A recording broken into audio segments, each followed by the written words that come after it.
वेदवाक्यं पूजामूलं गुरुपदं ज्ञानमूलं गुरुमूर्ति मोक्षमूलं गुरुकृपा। ॐ श्री ईशाय गुरुवे नमः। मूलं करोति वाचालं पङ्गुं लङ्घयते यत्कृपातमहं वन्दे परमानन्दमाधवम्। कृत्यायस्य सिद्धिं सत्कार्याणि सुखानि च तं नमामि सदा देवं सज्ञानप्रदायकम्। यच्छ्रीरां भक्तिं सद्बुद्धिं च दयां च मे पठामि सर्वशास्त्राणि प्रियलोके भवानि च। गुरुर्ब्रह्मा गुरुर्विष्णु गुरुर्देवो महेश्वरः गुरुसाक्षात् परब्रह्म तस्मै श्री गुरुवे नमः। ईशा महेश गुरुये से मिले जैसे सूरज प्रकाश धर्मेंद्र राम को ज्ञान किया प्रकाश। ईशा महेश गुरुये से मिले जैसे दरिया नीर मन की तपत बुझाए एक निर्मल किया शरीर।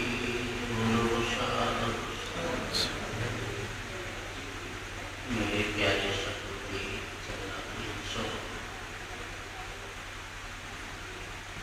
आप सत्संग शाम से सुन रहे हैं। सत्संग की महिमा जो है लोगों की महिमा और सत्संग की महिमा सुनने की महिमा जो है आप लोगों ने श्रवण की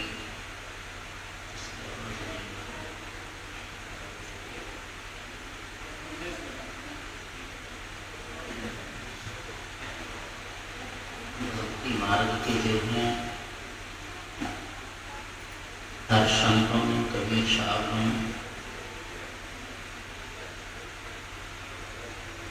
परमात्मा से मिलने के लिए चार रास्ते जो है वो मुख्य बतलाए हैं। भक्ति में चार मार्ग जो हैं कबीर साहब भी इनकी पुष्टि करते हैं। ज्ञान ध्यान वैराग योग का मार्ग दिया बता। मीराबाई भी यहाँ एक वाणी में प्रदर्शित करती है कि गली जो चारों बंद हुई हैं मैं हरि से मिलूं कैसे जाऊं। हरि से मिलने के लिए चार गली होती हैं और चारों जो है वो बंद हैं। तो परमात्मा से मैं हरि से मिलूं कैसे जाऊं, मैं परमात्मा के पास कैसे जा सकती हूँ। क्योंकि चारों में से जिस मनुष्य के पास एक भी रास्ता नहीं है वो उस परमात्मा का एहसास तक नहीं कर सकता है। तो सबसे पहला मार्ग जो है वो ज्ञान का मार्ग है जो हमारे वेदों से संबंधित है कि ज्ञान की परिभाषा जो है वो किसी भी चीज को किसी भी वस्तु को यानी किसी के भी बारे में तत्व से जानने का नाम ज्ञान है। उसको अच्छी तरह से जान लेते हैं ज्ञान हो जाता है और जब परिपक्व पूर्ण ज्ञान हो जाता है तो रास्ता साफ हो जाता है, मार्ग खुल जाता है। आज हम हर चीज को मानते हैं, समाज में हो या आध्यात्मिकता की कोई बात हो, समाज में भी मानते हैं। जैसे माँ बाप को मान लिया और किसी को मान लिया, अध्यात्म में भी गुरु को मान लिया या किसी स्वाध्याय को या किसी मंत्र को मान लेते हैं। मानने से जो है ज्ञान नहीं होता है। ज्ञान की परिभाषा ही बड़ी भाषिक है कि किसी भी चीज को तत्व से जानने का नाम ज्ञान है। मानना अंधेरा है, अज्ञान है, और सभी मार्ग बंद हो जाते हैं मानने के साथ ही। जिस दिन मान लेते हैं, हम किसी भी देवता को मानते हैं या किसी ऋषि को मानते हैं, किसी गुरु को मानते हैं, लेकिन उसके बारे में जानते नहीं किसी प्रकार की कोई भी बात। जैसे कृषि का बहुत अच्छा उदाहरण देते हैं महापुरुष। जैसे सन्यास में हम कहीं रास्ते में जा रहे हैं और कोई रस्सी पड़ी है, उस रस्सी को हमने मान लिया सर्प है।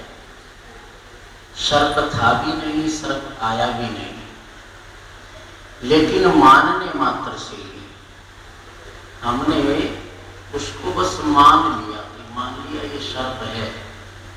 मानने मात्र से वहां सर्प मौजूद हो जाता है ना, वहां पर सर्प आ जाता है और रास्ता बंद हो जाता है, मार्ग सभी बंद हो जाते हैं, वो जाएगा नहीं आगे। रस्सी में सर्प भाषित होता है लेकिन सर्प है नहीं। क्यों भाष रहा है? अज्ञान के कारण। जो अज्ञानता है, और अज्ञानता को जन्म कौन देता? मानना। उसको मान लिया तो अज्ञानता आ गई। अज्ञानता से हमें उस रस्सी का सर्प जो है वो दिखाई देता है, और जब सर्प दिखाई देता है तो हमारा भय भी उत्पन्न होता है और रास्ता भी जो है बंद हो जाता है। तो क्या करेंगे? क्या उपाय है हमारे पास मार्ग खोलने का और निर्भय होने का? उपाय क्या है? ज्ञान, यानी जानना। तत्व से जानने का नाम ज्ञान है। ज्ञान प्रकाश है, ज्ञान रास्ता खोल देता, मार्ग खोल देता है। मानना अंधेरा है, अज्ञानता है, भय उत्पन्न करता है, रास्ते बंद कर देता है। ज्ञान प्रकाश है, रास्ते मार्ग सब खुल जाते हैं, ज्ञान के आगे कुछ नहीं टिक पाता। तो हम क्या करेंगे? प्रयत्न करेंगे उसको जानने का। जानने का प्रयत्न कैसे करेंगे? कि पहले कोई कंकर उठा के फेंक के देखते हैं दूर से, कोई हरकत नहीं हुई उसमें, रस्सी है, रस्सी में हरकत कुछ नहीं होती, कुछ भय दूर हुआ है, पूरा निर्भय नहीं होता जीवन। अब पूरा निर्भय होने के लिए कोई शीख, कोई छड़ी उठाई और उसने अच्छी तरह से उस रस्सी में डाल के अच्छी तरह से उसको जान लिया। क्या जान लिया? कि ये तो रस्सी है, जान लिया ना, और फेंक दिया। तो जानने से ज्ञान हो गया ना, उसके बारे में ज्ञान हो गया, प्रकाश हो गया, और ज्ञान होते ही तुरंत भय भाग गया। भय भी तो भाग गया ना, धूमधमा की भय भाग जाता है और रास्ता भी साफ हो गया। तो पहला मार्ग बतलाया है परमात्मा से मिलने के 4 मार्ग हैं, कुल 4, 5वां कोई मार्ग नहीं है। परमात्मा से मिलने का महापुरुषों ने 4 ही मार्ग बताए हैं। जितने भी महान पुरुष हमारे हुए हैं आज तक इस पृथ्वी पर, सब 4 मार्गों में से किसी न किसी एक मार्ग में चले हैं परमात्मा की प्राप्ति के लिए। ये था ज्ञान का मार्ग, जिसे वेदांत शास्त्र कहते हैं, जिसे वेदांत आप लोग कहते हैं, और वेदांत मत को मानने वालों को वेदांती कहा जाता है। उनका ज्ञान का मार्ग है, ज्ञान से मोक्ष, ज्ञान से मुक्ति, ज्ञान से प्राप्ति परमात्मा। इसके बाद आता है ध्यान, ज्ञान ध्यान। दूसरा मार्ग जो है परमात्मा तक जाने का ध्यान है। दूसरी कड़ी क्या है? ध्यान की। और ध्यान बड़ी विचित्र चीज है।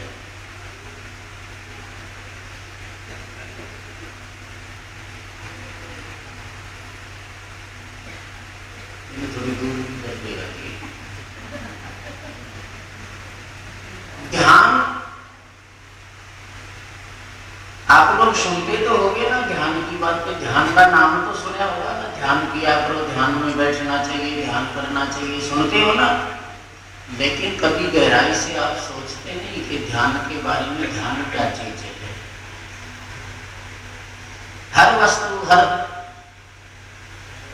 एक स्टेप्स के ऊपर हम कह देते हैं सभी को कि भाई ध्यान से करना, कोई कार्य भी करते हैं ध्यान से करना, ध्यान रखना। महापुरुष बताते ध्यान में बैठना, लेकिन ध्यान मेरे लिए एक ऐसी सूक्ष्म चीज है, इतनी सूक्ष्म चीज है, अगर ध्यान का भी ध्यान हो जाए, यानी हम ध्यान करते और ध्यान करते समय उस ध्यान का ध्यान हो जाए कि मैं ध्यान कर रहा हूं, तो ध्यान समाप्त हो जाता है, खत्म हो जाता है, ध्यान नहीं रहता, यानी ध्यान खंडित हो गया, यानी बट गया, मन में विचार उत्पन्न हो गए। ध्यान है कंसंट्रेशन ऑफ माइंड, ध्यान है केंद्रित। आज तक हमने प्रीति देखी है, प्रीति पहिया देखा है ना, गाड़ी का पहिया देखा होगा ना, गाड़ी का पहिया कितना लंबा चौड़ा पहिया होता है, किसी भी गाड़ी का देखो पहिया को, लेकिन वो पहिया हम उस प्रीति में फंसे, प्रीति लंबी चौड़ी होती है। हमारा जीवन एक प्रीति है पूरा। आप पहिए पर निशान लगाओ और वो निशान जो घूम के आता है तो पूरा चक्कर लेता है, उसको प्रीति कहा जाता है। हम उस प्रीति में फंस जाते हैं और पूरा जीवन व्यतीत कर देते हैं, कभी केंद्र की तरफ ध्यान नहीं दिया। उस प्रीति के अंदर अगर गहराई में चलते जाओगे चलते जाओगे चलते जाओगे, थोड़ा थोड़ा चक्कर कम होता चला जाएगा, होता चला जाएगा ना, और बीच में निशान लगाई थोड़ा चक्कर होगा, और बीच में लगाई थोड़ा चक्कर होगा, और जब बिल्कुल केंद्र में हम आ जाएंगे, एक जगह ऐसी होगी, एक बिंदु ऐसा आएगा जो अपनी धुरी पर ही घूमता है, समझे ना।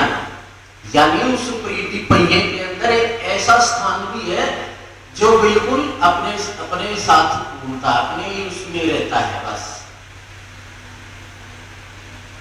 उसे केंद्र कहा जाता है।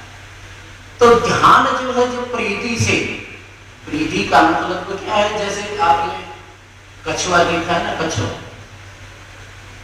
जब उसका अंग कोई भी बाहर है और उस पर कोई प्रहार करता है तो उसका अंग छिन्न भिन्न हो जाता है, चोट लग जाती है, यानी उसको क्षति पहुंचती है।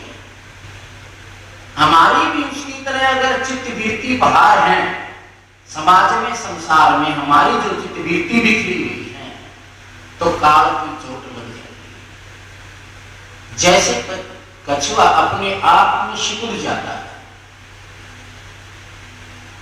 अपने कवच में सिकुड़ जाता है, अपने आप में खिंच जाता है, तो बताते हैं आप कितनी लाठी चार्ज करे जाओ, उस पर कोई असर नहीं होता कछुए पर किसी प्रकार का, क्यों? वो पूर्णतया सुरक्षित है, अपने सुरक्षा कवच के अंदर है।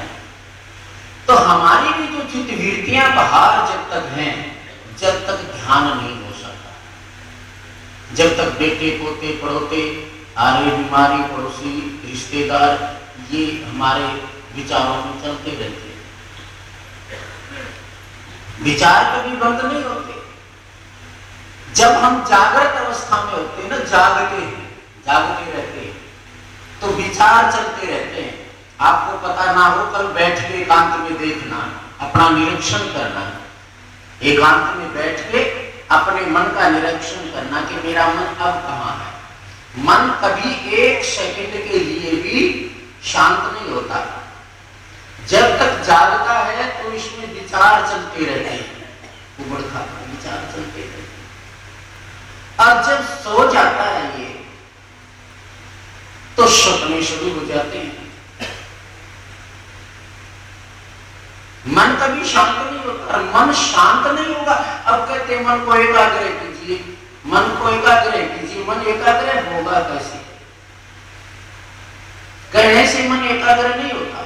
बहुत से कहते हैं मन को मार ले, मन को मार ले, मन मर गया तो फिर भक्ति भी नहीं हो सकती, क्योंकि मन ही भक्ति करता है।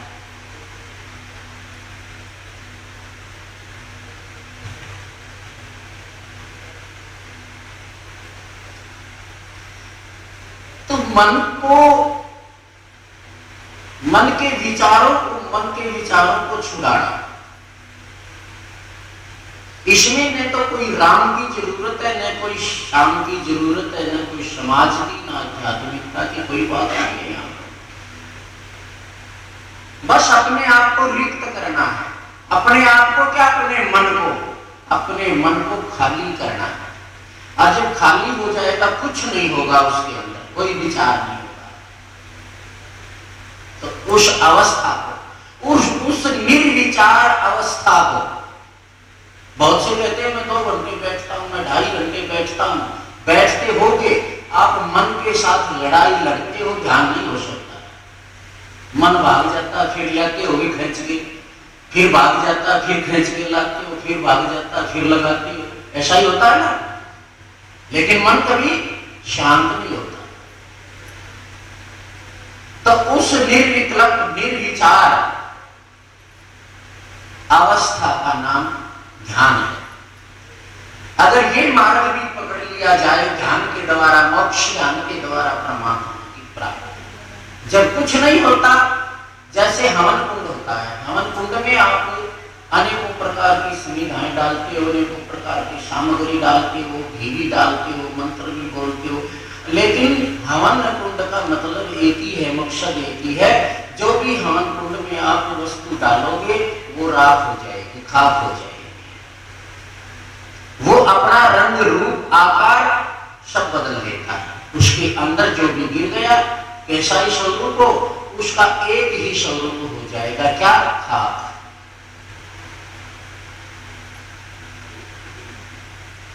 तो जब ध्यान के हवन कुंड में हम हर चीज को झोंकते चले जाएंगे, झोंकते चले जाएंगे, तो हमारे सब कुछ विकार जो है वो भस्म हो जाएंगे। और जो जलने वाली चीज है ग्रह अगर के अंदर जल जाएगा, और जो बचने वाली चीज है वो बच जाएगी, यानी अविनाशी, जिसका नाश ना हो।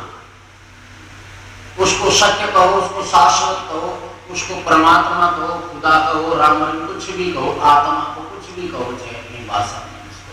3 चीजों का कभी नाश नहीं होता, और 3 चीजों में कभी परिवर्तन नहीं होता। जिनमें कोई परिवर्तन नहीं होता, समय का कोई प्रभाव नहीं पड़ता, जिनमें कोई कम ज्यादा नहीं होता, उसको सत्य कहा जाता है। 3 चीजें ऐसी हैं, परमात्मा और आत्मा और प्रकृति, इनमें कभी कोई भी परिवर्तन नहीं होता। ये आदि जुगादि से जो भी त्यों हैं, जैसा होना चाहिए, इसीलिए इनको शाश्वत कहा जाता है,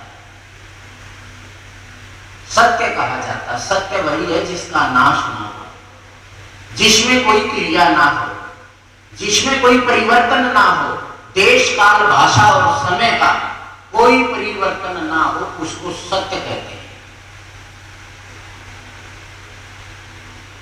तो जब ध्यान में उतरते हैं तो बस एक ही बचता है विनाशी, बाकी सब जल के खाक हो जाता है। ध्यान के द्वारा, ध्यान जो गृह अगन है उसके अंदर चल जाता सब कुछ, यानी उसे पता नहीं रहता, अपने शरीर का भी ध्यान में ध्यान नहीं रहता, ध्यान का ध्यान भी नहीं रहता, वो निर्विचार एक पत्थर की भांति हो जाता है। झूठ, उसको कहते हैं ध्यान। ज्ञान, ध्यान, वैराग्य। वैराग्य कहते हैं परमात्मा से प्यार। वैराग्य की सीढ़ी जो है वो आखिरी स्टेज है भक्ति की, वैराग्य जिसे हम कहते हैं। सबसे पहले आता है इसके अंदर प्रेम,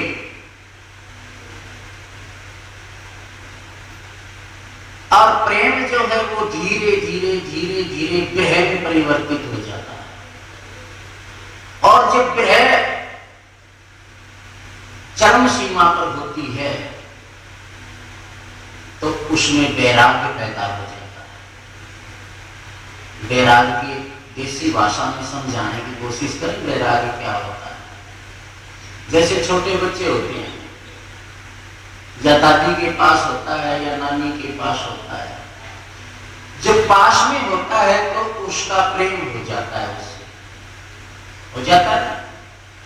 और वो उससे जब दूर चला जाता है तो वो प्रेम विरह में परिवर्तित हो जाता है। विरह कैसे रोना है, वो दिखाई नहीं देगा प्रेमी तो रोना शुरू हो जाएगा, रोना आएगा, उस रोने को कहते हैं विरह।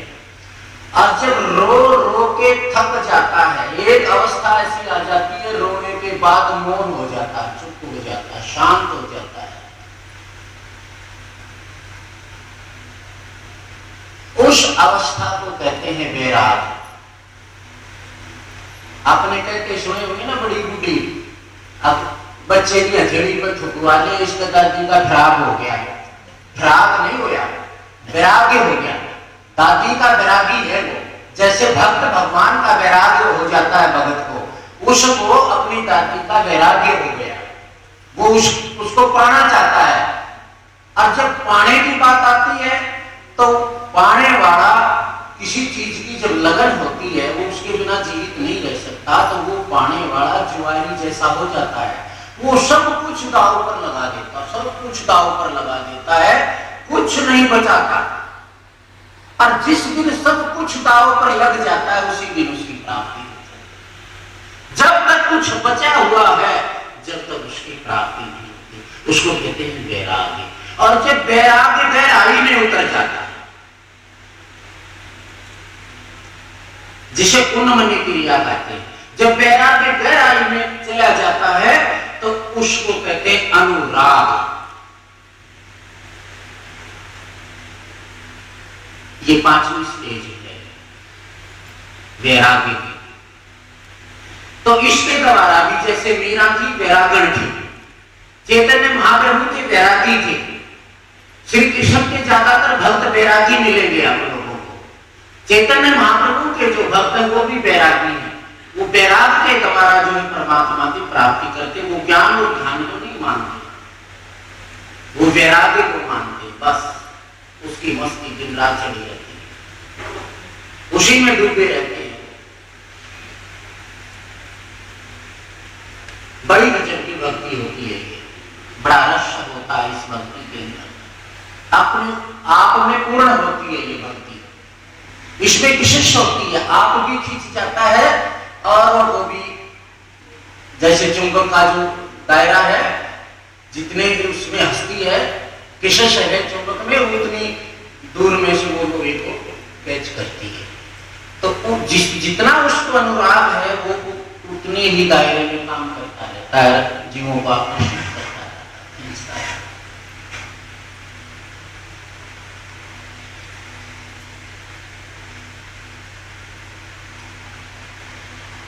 एक उद्धव भक्त, भागवत में कथा आती है, उद्धव भक्त थे, उद्धव भगवान के मित्र भी थे, भक्त भी थे, और बृहस्पति के शिष्य थे, बहुत ज्ञानी ध्यानी थे, त्रिकालदर्शी थे, बहुत शुद्धता से रहते थे। भगवान ने एक दिन उनके अहंकार को तोड़ने के लिए बुलाया और अपना रथ देके भेज दिया कि आप वृंदावन जाइए और कृपया वहां के द्वारपाल और गोपियों को समझा के आना। अब वो गए हैं, उन्होंने बड़ी बड़ी ज्ञान ध्यान की बातें बताई हैं कि कम से कम 5 बार का 3 बार, नहीं तो 2 बार, नहीं तो 1 बार स्नान करना चाहिए, वस्त्र धो के पहनने चाहिए, सुमरन करना चाहिए, समाधि लगानी चाहिए, पूरी ज्ञान ध्यान की बहुत बातें बताई उसने। और तुम जो है प्रभु से अपने मन को हटाइए, योग कीजिए, लेकिन उन्होंने एक ना सुना।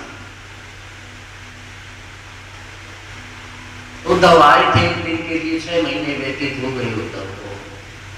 गोपियों ने उसे क्या कहा, बहुत सुंदर बात है कि उद्धव तेरे पास तो इतनी फुर्सत है ज्ञान की, ध्यान की, समाधि की, योग की, लेकिन हमारे पास इतना समय नहीं है। कहने लगे तुम्हारे पास है क्या, क्या करते हो सारे दिन? समय ही समय है।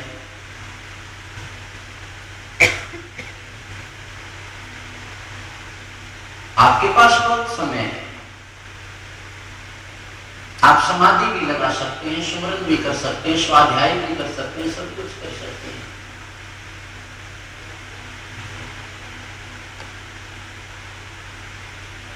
तो गोपियों ने क्या कहा, यहाँ तो दम दम पे होती है पूजा, सिर झुकाने की फुर्सत नहीं है उद्धव। यहाँ तो एक एक श्वास श्वास के साथ उसकी पूजा होती है, हमारे को तो सिर झुकाने की भी फुर्सत नहीं है। इसको कहते हैं अनुराग।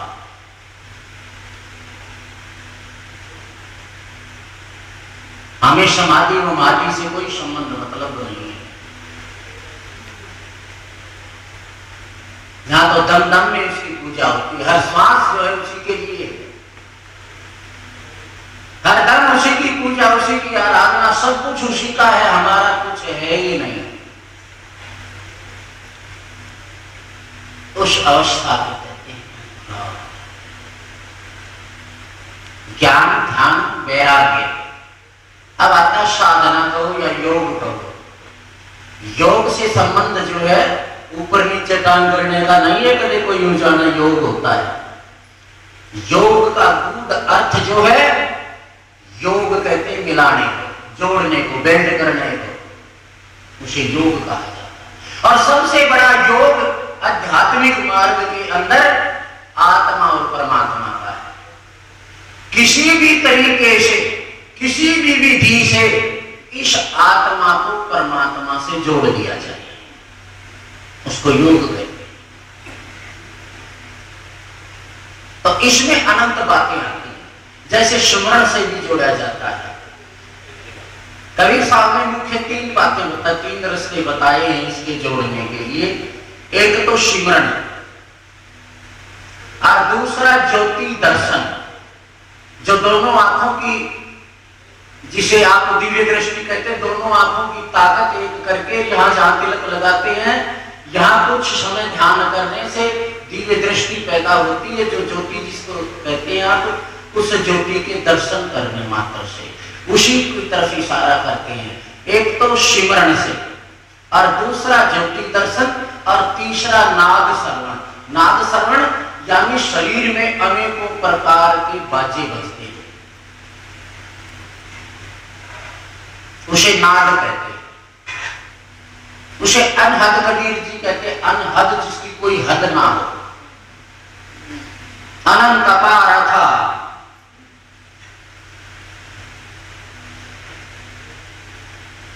उसको बहुत से सत्संगी बारिश शब्द भी कह देते हैं।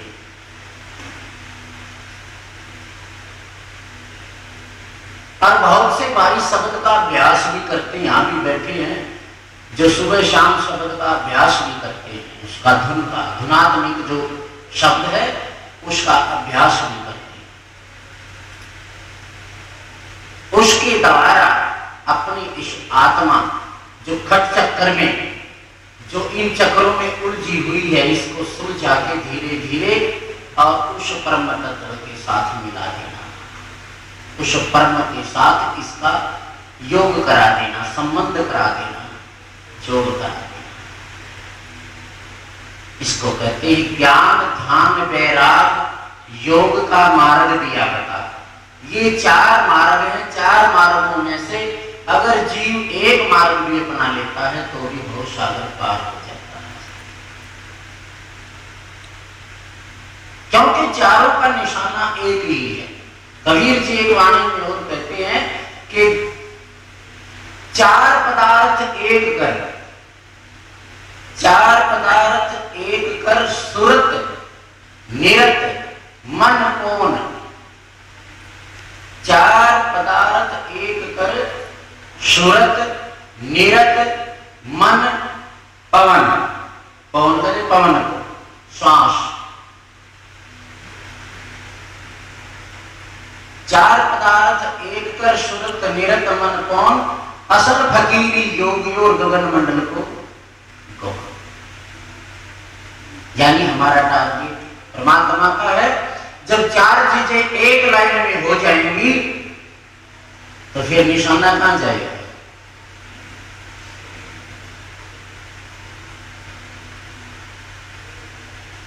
आपने बंदूक देखी है ना, वैसे दिखाने का अपराध होता है, वैसे समझ लेना कोई है तो उसके पास देख लेना।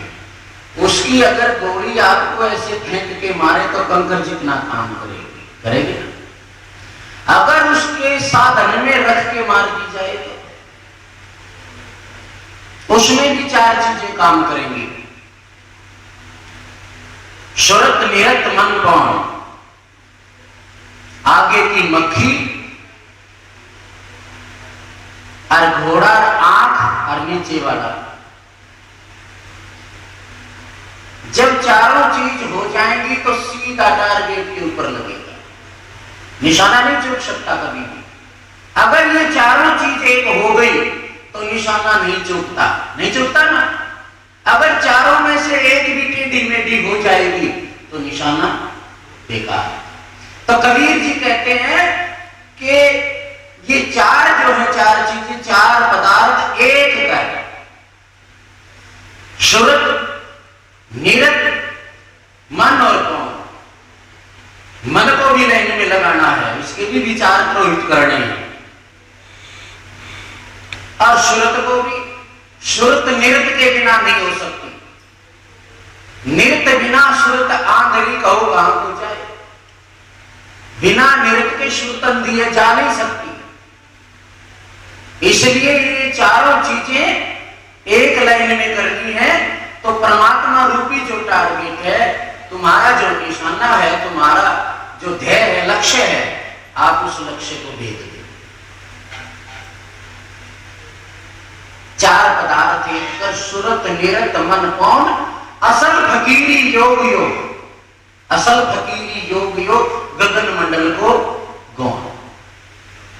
वैसे गगन मंडल में जाने के मुख्य रास्ते भी तीन ही बताए हैं। चौथा जो मार्ग है वो चौथा मार्ग कठिन है। तीन मार्ग हैं, जैसे आपने वाणी भी सुनी होगी ना कि ऊंची पाल विश्वास की नारी तीन खड़ी, और तीनों आशा बंद थी लड़की एक जनी। कबीर जी भी कहते हैं नारी को नारी कहा गया यहां पर। घर की नारी को कहे तन की नारी जहां है। कबीर जी ने वाणी को भी दर्शाया है। नारी नारी नारी से संबंधित है। नारी तीन खड़ी, इंगला पिंगला सुखमना, तीनों आशा बंद थी। तीनों को आशा है किसी में से भी सुरत को चढ़ा सकता है। ये योग की बातें हैं। तीनों को आश है, तीनों आशा बंद थी, और लड़की एक जनी। एक लड़की और तीन, कैसे? तीन नाड़ियां हैं हमारी, इंगला पिंगला सुखमना, और सुरत एक है, लड़की एक जनी। और चौथा जो मार्ग है वो है मेरुदंड का मार्ग, पीछे का मार्ग जिसको कहते हैं। मेरुदंड को राखे सूता, जाका कमल होई नहीं होता। ये थोड़ा कठिन मार्ग पड़ता है। गुदा चक्र से लेकर के और पूरा भेदन इसका मेरुदंड का होता है, और फिर ये आगे वही बैंक नाल के द्वारा 10वें द्वार से जोड़ दिया जाता है। बैंक माने पीछे, या बैंक माने जिसमें बख पड़ा हुआ हो।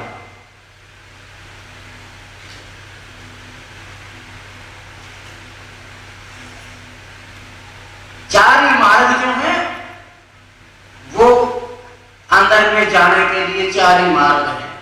तीन बाहर आगे हैं और एक मार्ग जो है ये मेरुदंड है पीछे की तरफ।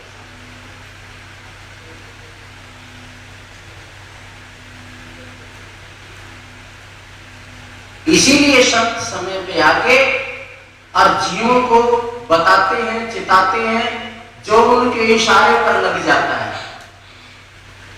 वो सही सलामत अपने घर पहुंच जाते हैं। वाणी में कहते हैं ना, सदगुरु ने शयन लखाई ये सकी फलानी ये सकी ढकड़ी ये सकी। शयन, शयन का इशारा है, इशारा। जैसे चौराहे पर खड़ा हुआ सिपाही आपको इशारा देता है ना, और जो इशारे को मान के चलता है वो चला जाता है, और जो इशारे से विरुद्ध चलता है, इशारा ऐसे है वो टक्कर मारता है तो मरेगा नहीं, तो लात जरूर टूट जाएगी, मेडिकल में लागन रास्ता हो जाएगा। इसीलिए भी बतला रहे थे महात्मा के गुरु की महिमा, क्योंकि गुरु पर ही निश्चय किया जाता है। धर्मदास जी जब ज्ञान लेने के लिए गए कबीर जी के पास तो एक ही बात कही है उसने, कहीं कबीर धर्मदास से गुरु पर निश्चयदार है, धर्मदास तो गुरु पर निश्चय कर ले, तेरा बेड़ा पार हो जाएगा।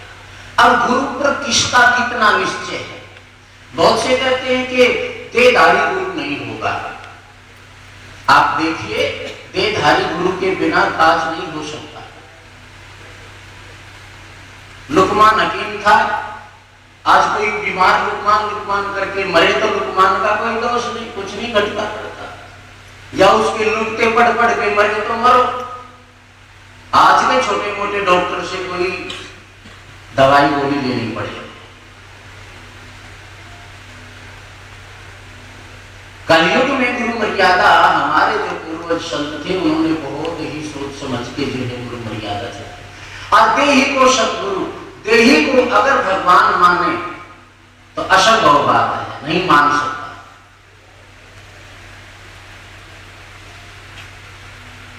गुरु को मानस जाने पे लगता ये अंत जी रहे इतने दुख पावेगा आगे यम का। और देहधारी को भगवान मानना कोई छोटी सी बात नहीं। अब शिष्य को लाभ कैसा होगा? शिष्य की दृष्टि कैसी है, शिष्य की सोच कैसी है, शिष्य का भाव कैसा गुरु के प्रति?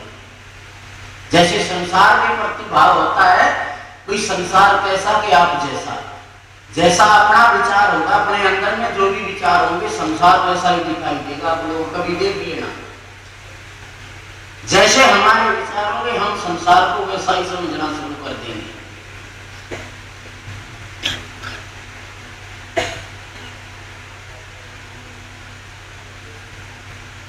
तो हम गुरु को भी उसी नजरिए से देखना शुरू कर देते हैं।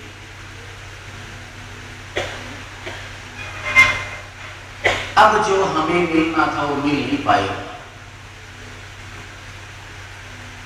कुछ आज की परंपरा ऐसी है कि शिष्य अपने मन के मुताबिक गुरु ढूंढता है।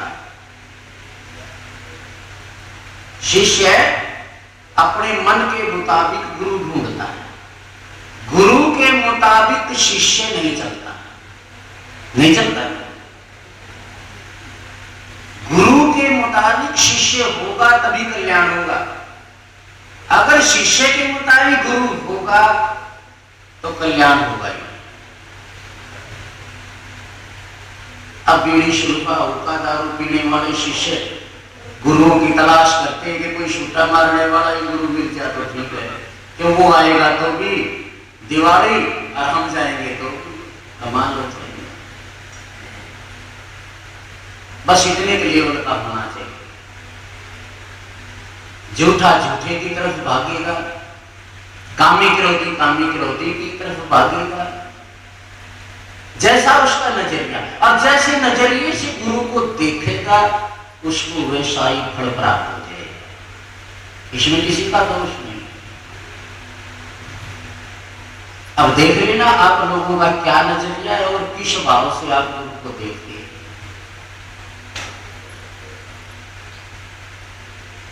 उसी से आपका कल्याण होगा। देवे तीर्थे गिरजे मंत्रे देवे के भेष से ग्रो यादर्श भावना यश सिद्ध। बस इसी को जागना कहते हैं। इसको जो जानता नहीं है वो सोए हुए के समान है, बस जैसे सोया हुआ व्यक्ति होता है। और जो इसको अच्छी तरह से जान लेता है अध्यात्म को, वो जागने के समान होता है।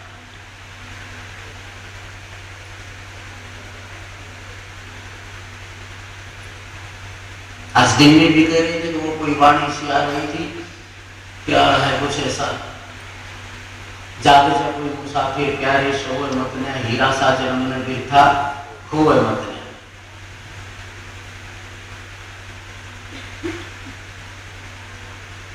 लेकिन हीरा जिसको ज्ञान है हीरा है, हीरा है, ये किसको ज्ञान है? जोरी। हीरे की कदर जोरी जानता है। क्या पता मूड गवारा ने ले हीरा मूर्खा को दीना वो दड़वा बैठा सारे। नाम की कदर, गुरु की कदर भी वो जोरी ही जान सकता है कि इसकी क्या कीमत है।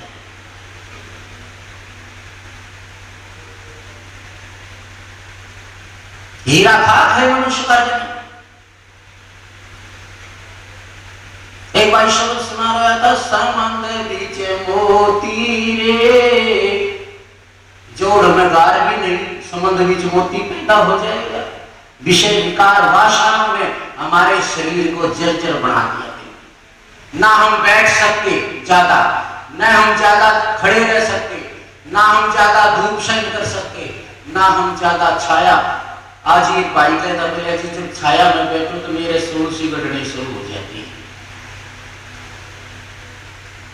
क्योंकि शरीर विकार रूपी जानवरों ने खा लिया। और आश करते हैं मोती पैदा होने की। छालनी है छालनी, पानी रुकता ही नहीं। पानी बिना समुद्र में मोती होगा कैसे?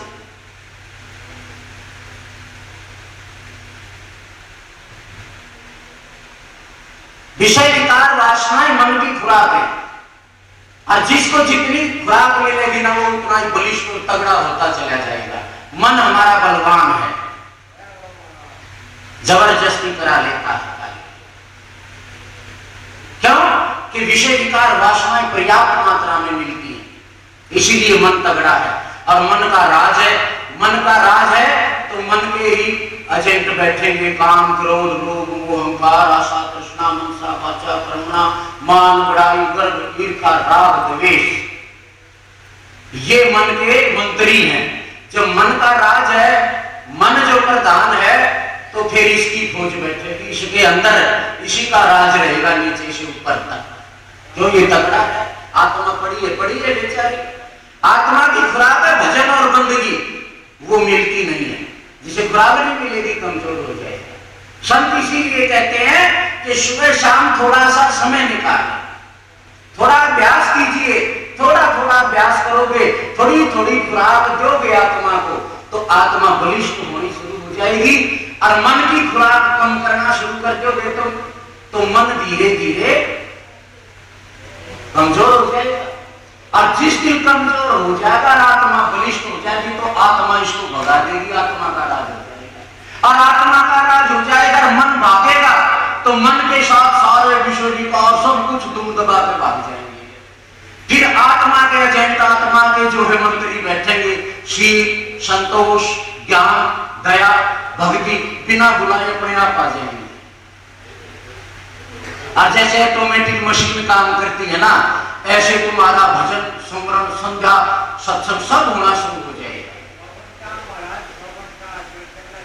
तीन चीजें जो है, अभी काशी जी बनारस में संतों का सम्मेलन हुआ, 2 मिनट भाई जी हाथ जोड़ कर मांगना। तो उस सम्मेलन में भी थोड़े से समय में, कली में जीवन अल्प है करिए तेज संहार, कलयुग में थोड़ा सा जीवन है, यानी जल्दी उपाय कीजिए। ऐसा कौन सा उपाय है? सतयुग त्रेता द्वापर में बड़ा समय होया करता था, 80,000 वर्ष तप कराया करते, जप कर लिया करते, यज्ञ हवन कर लिया करते, और कमा के दान पुण्य कर दिया करते। लेकिन कलयुग में तो छोटा सा जीवन है, थोड़ा सा जीवन है। 20-30 वर्ष तो बचपन में खो देते हो, फिर 20-30 रहिए जवानी में विकारों में खो देते हो, और फिर बूढ़ा होकर ले ली माड़ा राम का साड़ा। जवानी में तो झड़कर नहीं गया परमात्मा, फिर परमात्मा की सुनने का।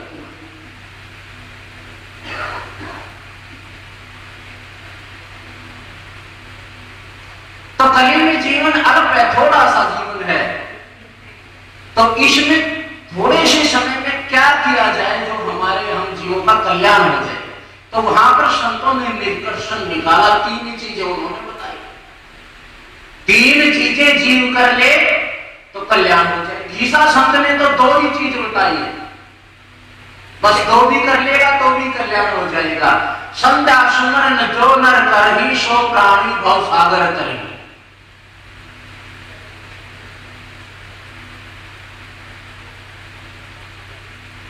छोटे कसमज कर्मज लेखा और इन नैनो साहेब को देखा परमात्मा।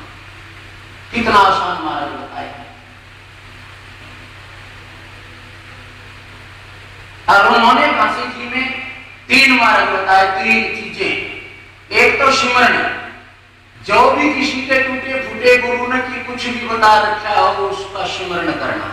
सिमरन कहते हैं किसी भी चीज को बार बार रिपीट करना, बार बार दोहराने का नाम सिमरन है। क्योंकि मन रंगी है, मन चंगी है, मन नित नया चाहिए। मन को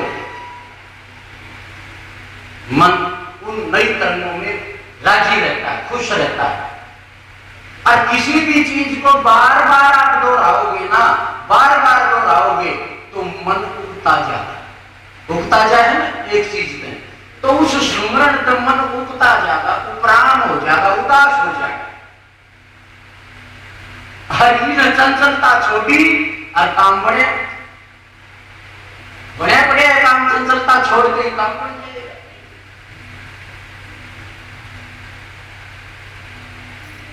तो सुमरन बताया और दूसरा बताया सेवा। मैं पर दिल तो दूर हटा के कर संतों की सेवा, और सेवा ही से मिल सकती है फिर 3 लोक की मेवा। मोक्ष भी मिल जाएगा, 3 लोक की मेवा। क्योंकि 3 लोक में हम रहते हैं तो हमें ये भी चाहिए। फिर खरी भैंस नहीं कूदेगी कभी भी, हर भगवान गुदड़ी नहीं बढ़ेगी कभी भी, हर घर में फोट नहीं होगा कभी भी, सारे फोट मिट जाएंगे एक चोट से। जब परमात्मा की चोट लगेगी फोट रह ही नहीं सकता।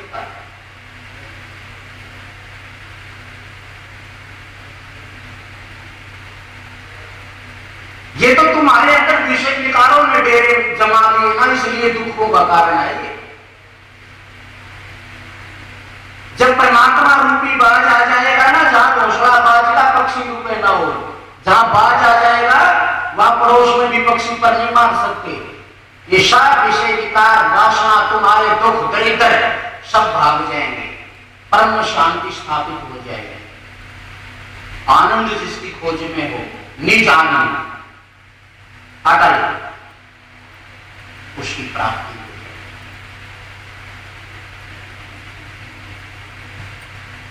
सुमरन से और सेवा से तन साफ होगा। तन साफ होगा तभी जो है सत्पुरुष की आसीन संतन की दे लक्षा जो चाहे अलग को तो इन्हीं में लगे। ये शीशा है परमात्मा का देखने के लिए। इस पर बार बार दृष्टि मारोगे, बार बार दृष्टि मारोगे ना, साफ होता चला जाएगा। और जितना भी साफ होगा, धूल और गंध इसकी दूर होगी, उतना ही प्रतिबिंब इसमें चमकना शुरू हो जाएगा।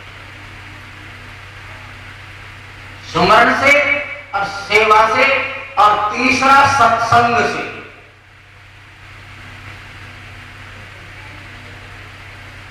आजकल तो सत्संग का भी लोगों ने मजाक बना रखा है। भैंस ब्याह जाए तो सत्संग, बूढ़ी मर जाए तो सत्संग, छोरा हो जाए तो सत्संग। परमात्मा के प्यार में कोई सत्संग नहीं करता, कोई वजह ढूंढते हैं, वजह ढूंढते हैं। परमात्मा का प्यार नहीं है। परमात्मा का प्यार कोई वजह कोई कारण नहीं ढूंढता।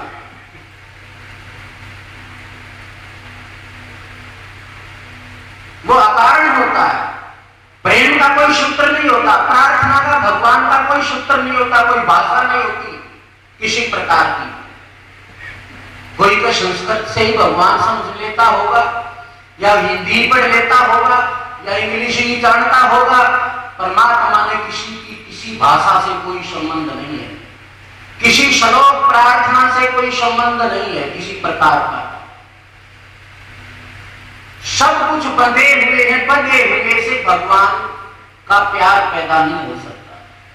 निर्बंध से परमात्मा का प्यार पैदा हो।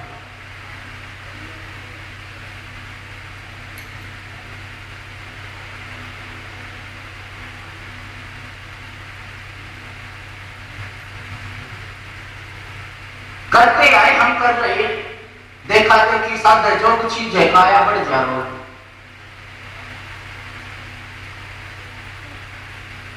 उससे प्यार नहीं है। स्वाध्याय करना है, गीता का पाठ करना है, रामायण का करना है, परमात्मा से कोई लेना देना नहीं करना है। बस परमात्मा से कोई लेना देना।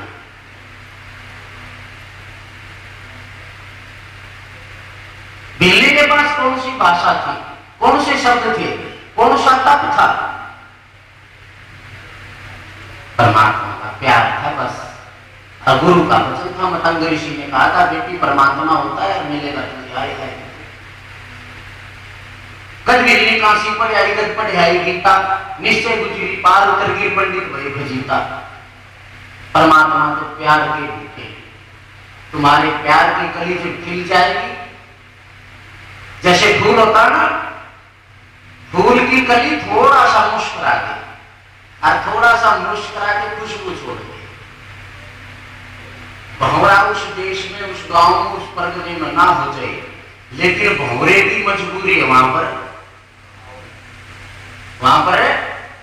आना पड़ेगा उसे। भंवरे की मजबूरी है, लाचार हो जाएगा, आएगा वहां पर। तो जिस दिन भगवान के प्यार की तुम्हारी भी कली खिल जाएगी, थोड़ी सी मुस्कुरा देगी, परमात्मा का तो सिर लगेगा। अब देखिए, जैसे छोटा बच्चा होता है, माँ उसको झूले में डाल के खेत में चली जाती है, उसे भूख लग जाती है, तो बच्चे के पास भाषा नहीं है, जबान भी नहीं है, जबान है ही नहीं, भाषा क्या होगा, अब चल भी नहीं सकता वो। तब अपनी ग्रह रेखा किसे गए, कैसे समझाए, इशारा भी नहीं कर सकता बच्चा, कुछ नहीं कर सकता। अपनी मां को प्राप्त करने के लिए कोई स्रोत नहीं है उसके पास, कोई भाषा नहीं है उसके पास, पैर भी नहीं है चलने के लिए उसके पास, कुछ नहीं है। लेकिन एक चीज है क्या, मां का प्यार, और वो अपनी मां के प्रेम में रोना शुरू कर देता है, बिल्कुल अंतरात्मा से रोता है, बाहर से नहीं, टुकला के दिखाया गई माई यूं नहीं। तुमने सारा देश रो में घेर दिया, लेकिन तुम्हारा रोना पूरा नहीं होता। बेटे पोतों के लिए रोते हो, अड़ोस पड़ोस के लिए रोते हो, रिश्तेदारों के लिए रोते हो, फिर भी तुम्हारा रोना पूरा नहीं होता। अगर तुम परमात्मा के लिए एक दिन भी रो लो तो तुमने रोना नहीं पड़े सारी जिंदगी। लेकिन परमात्मा के प्यार में तो इन सुखी आंखों में कभी आंसू आ ही नहीं सकते। तो फिर भगत और दीवाना था हुआ।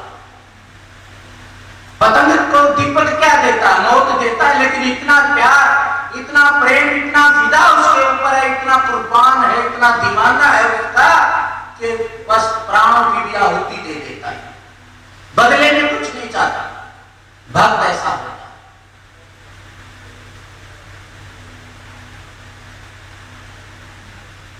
एक संसारिक चीज को प्राप्त करने के लिए कितनी लड़कीबाजी लगाते हैं। कभी परमात्मा के लिए तुमने अपनी प्यारी नींद छोड़ के देखी, कभी एक समय का खाना छोड़ के देखा? संसार से तुम प्यार करते हो, इससे 1000 गुना कम भी अगर परमात्मा से प्यार करते हो तो भी कल्याण है।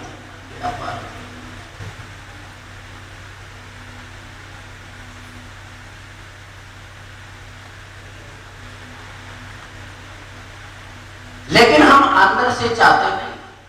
एक हृदय स्थान होता है जरा खाली सा, उसको हृदय कहते हैं। या तो संसार को बसा ले उसमें, या परमात्मा को बसा ले। एक ही चीज बसेगी, दो चीज बस नहीं सकती। प्रेम गली अति शामनी ताम दौलत समान।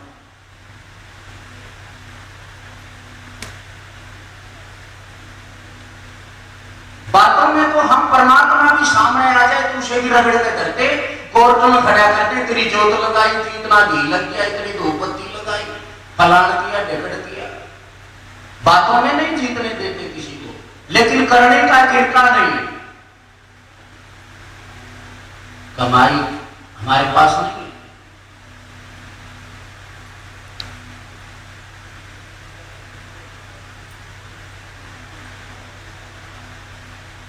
क्योंकि हम परमात्मा को चाहते ही नहीं। आखिर करके वाणी मिल दिल दे दिया सतगुरु प्यारे नो, दे दिया प्यारे नो। किसी ने तो लुगाई ताई दे रखा है, किसी ने लोग ताई दे रखा है, किसी ने टाबरा ताई छोरा ताई दे रखा है, किसी ने बुआ ताई दे रखा है, कोई ने रिश्तेदारा में बांट रखा है। ये मन को प्रसाद बना के सारे बांट रखा है। सतगुरु का नंबर कहां गई?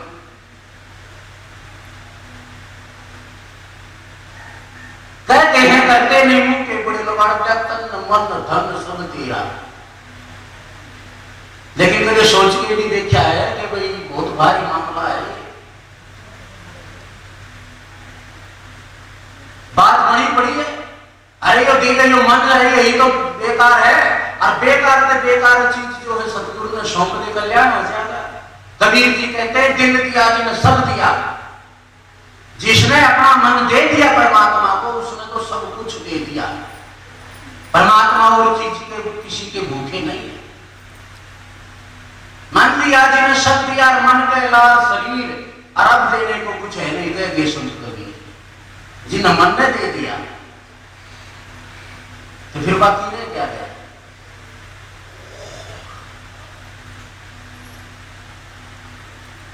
जिन्हें दिया गुरु को मन, बाकी रहा क्या बाकी है। लेकिन हमने तो कहीं कहीं दे रखा है, सदगुरु के लिए जगह नहीं है। और जब सदगुरु को ये नहीं सौंपा जाएगा, ये मान्य भी नहीं कर,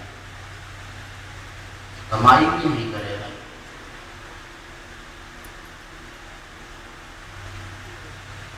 अब कितनी वाणी करने, कितने ज्ञान कथे करने के टीके, गुड़ बिन पूरे होने मीठे, खाली ज्ञान कथो मत कोई, और दूध बिना ही कभी ना हुई। पानी में जब माखन निकले तो लूखा खावे ना संसार। यह चीज किसी नंबर ना आती किसी का नहीं। जब पानी में माखन निकले, पानी में माखन निकले तो लूखा खावे ना संसार। टिक जा मन मेरा गुरु की शपथ आधार।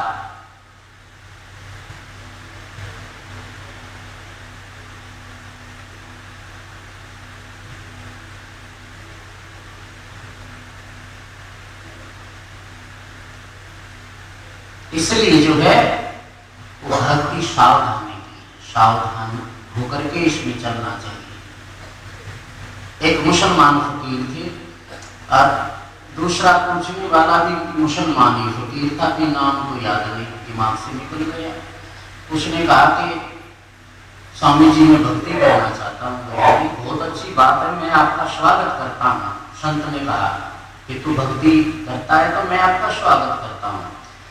तो कहने लगा ज्ञान दीजिए। कहने लगा मैं ज्ञान दे नहीं सकता, अगर तू ले ले तो दूसरी बात है, मेरे से तू ज्ञान ले ले तो दूसरी बात है। ज्ञान किसी को दिया नहीं जाता, ज्ञान लिया जाता है। अगर किसी में हिम्मत हो तो ले लेता है ज्ञान।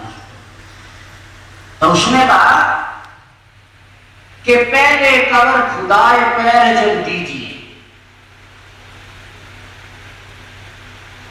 पहले अगर भक्ति मार्ग में पैर टेकता नहीं वैसे पहले अपनी कवर खुदा ले। पहले कवर खुदाए पैर जब टेकिए और सिर पर कफन बंधाए आशिक जब उठिए। और भाई परमात्मा की आस की सस्ती नहीं है, पहले सिर पर कफन बांध ले और अपनी कवर खुदा ले राजा।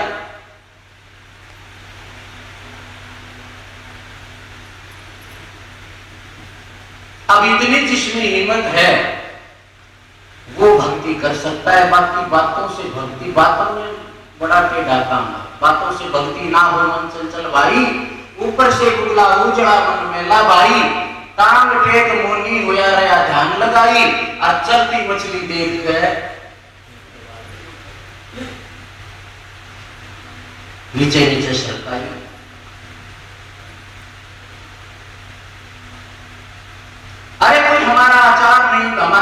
विचार नहीं, हमारा कोई व्यवहार नहीं, हमारा कोई नियम नहीं, हमारी कोई मर्यादा नहीं, हमारा कोई धर्म नहीं, तो गुरु तुम न कौन सी खान में पटकेगा ये ज्यादा ये बताइए। गुरु की एक बात पर भी अगर तू रुका है तो भी कल्याण हो जाए, लेकिन गुरु की तो एक बात भी स्वीकार नहीं करता जी, और संसार की सो स्वीकार कर लेगा। जब गाइडेंस पर पूर्ण विश्वास नहीं है, श्रद्धा नहीं है, तो जाएगा कहां हो?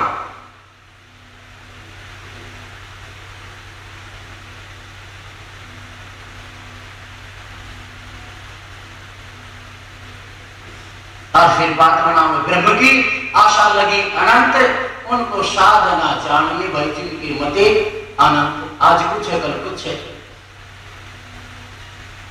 कोई लक्ष्य नहीं।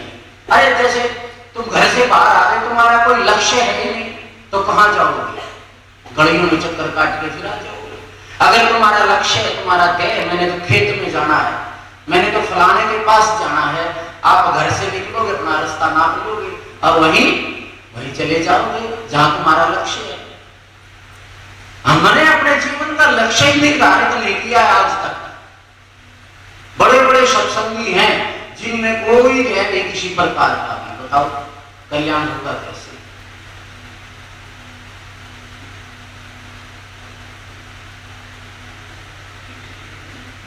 रही बात बाणी की, बाणी तो इतने छोटे से बच्चे ने सिखा दे तो वो पढ़ के और सुना देगा बाणी।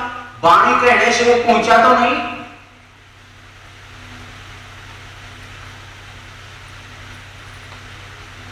मुख मीठा नहीं होए खांड खांड कहने से, मुख मीठा होए पुनी खांड के ही खाने से।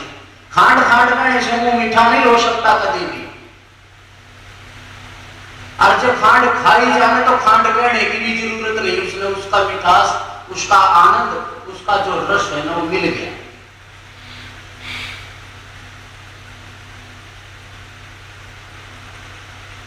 पर सखदेव भगवान की जय। समय तो तुम्हारा ज्यादा है, क्षमाचा नहीं है। हाँ आज न कर सुनाते नहीं। नितानंद बूढ़े हुए और यौवन किया प्यार, खोखस रह गया तो चून लिया छान। हाँ चाले सखिए उठ चला सतगुरु देश, जन्म मरण के बंधन में आनंद रहे हमें। चाले सखिए उठ चला सतगुरु देश, जन्म मरण के बंधन में आनंद रहे।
भजे तो सोनर जमपुर जा।